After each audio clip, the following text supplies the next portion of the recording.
Wow, I can't believe I actually switched back to a flip phone. This has taken me back to the days where we flipped open our phone with one hand. But wait, with this phone, you can't do it with one hand. And I don't want my nails scratching the screen. I guess I've got to put my bubble tea down and open this phone with two hands. That's something that I'm going to have to get used to.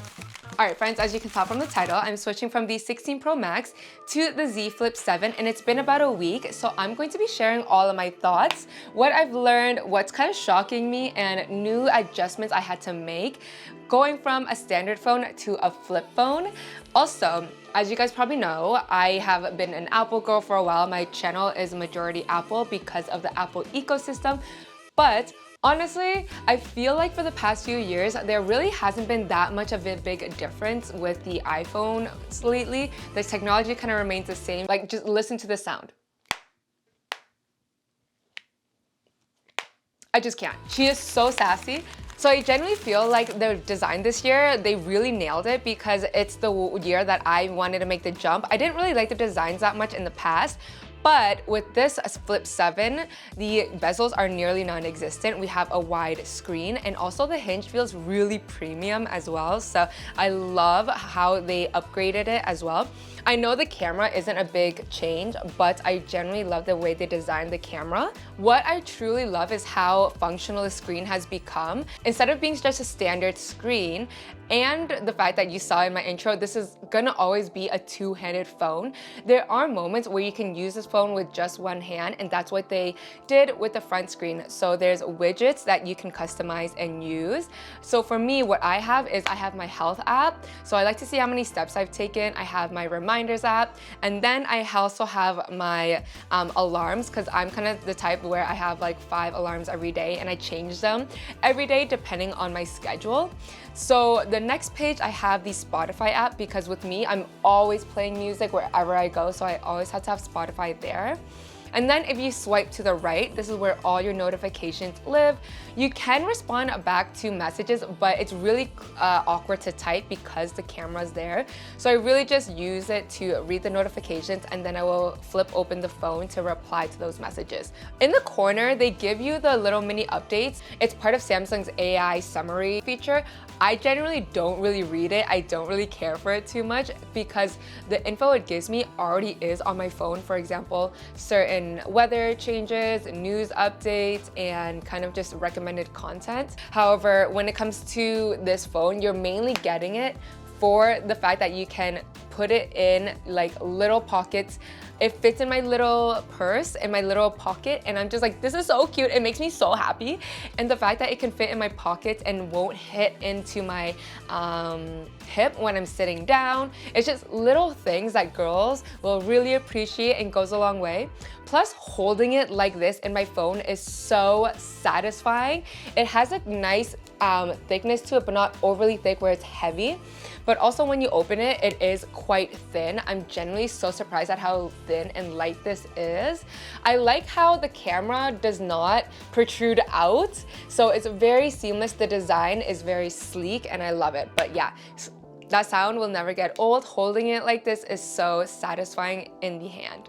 Also, I love how when you hold down on the buttons, you can pull up Google Assist and you can ask it questions and it will have answers for you. It will also read it out for you as well. So when we open it, we have the 6.9-inch AMOLED display, and it is so trippy when I bend it and close it, because to me, I'm just waiting for it to break, but obviously it's not going to.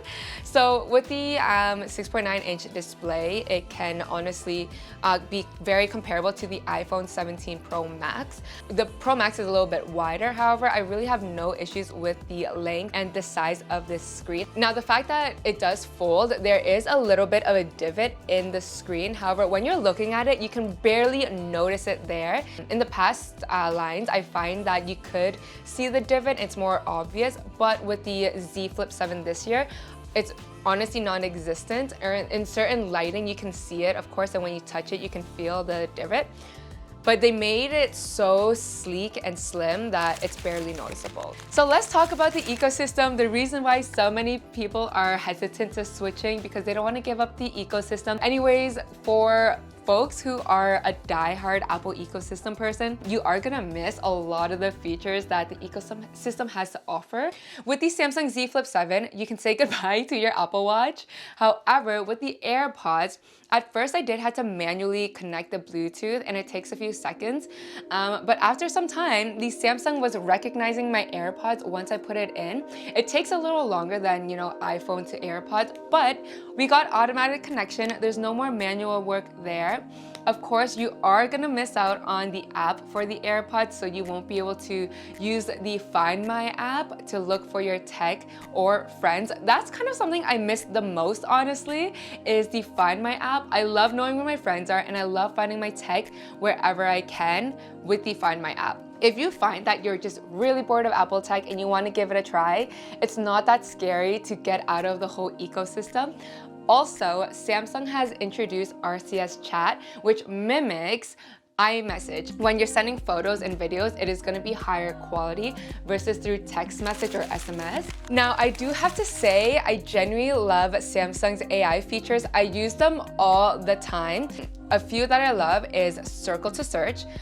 I love it when it comes to finding inspiration for outfits. I'm such a theme type of girl and I try to find dupes as much as possible. Another feature I love is the translate feature. So you can download certain language packages and when you're speaking to someone in that language, for me it's gonna be Vietnamese, the AI translate will translate the conversation for you and have it out in text for you as well. And I really like how creative they get. So in a lot of your photos, you can use AI to change up the photos as well and get creative with it, especially if you like to draw on your phone and doodle. AI will enhance it for you and it just makes your little drawings more exciting to look at when you enhance it with AI. When you open this phone and have it like this, it definitely has a main character energy and turns heads. But it does not have main battery energy because with this phone, you are not gonna get Samsung's classic long-lasting 5,000 mAh battery with this. You will definitely have to charge it at least once a day. With that being said, if you were to use this as a content creation type of phone, I would say that you will have to charge it at least once or twice a day. And if you're on the go, you will need to bring a battery pack with you 100% because this battery will not last you all day with content creation. And when you are charging this phone, it takes at least an hour and a half to go from 0 to 100% on a normal charge. But if you have fast charging, it probably will take a little over an hour. So let's be real, this phone really was made for creators. A lot of the advertisement included people using this to create videos. They even had someone prop it up like this, like a video camera back in the day. I do not do this at all. But I do really like how you can put it anywhere and just press record. It can film up to 4K with 60 frames per second. I film in 30 frames per second, but yeah, with that being said, I really do love the quality that this camera has when it comes to video recording. And honestly, because I can prop it up anywhere, I never use the front camera. I never do. The quality isn't as good. I find I look more grayish. But with the back camera and the fact that you can just plop it anywhere, that's my main camera all day, every day, and I really like the quality. I find Samsung has really great camera quality, good color payoff, great depth of field, and enough color there where you can color correct it. So overall, I genuinely do love it for content creation. You know how I said the flip phones won't get the top specs? Well, that goes with the chip. So if you are used to the Snapdragon chip that the other Galaxy lines have, this one won't have it. It will have the Exynos chip. And so with my usage, it's really not that heavy. I don't play a lot of games. And so I find the chip works really well for day to day. I have no issues with it lagging or slowing down or glitching. I'm able to have multiple apps running in the background, and for an idea of what apps I have a lot of social media like Instagram, TikTok, Facebook, and then I have certain messaging apps, and then I have work apps in the background as well. And overall, this phone is able to run and operate smoothly every single day. Now, with some research, I noticed that the Snapdragon chip is geared more towards gaming and high-resolution games.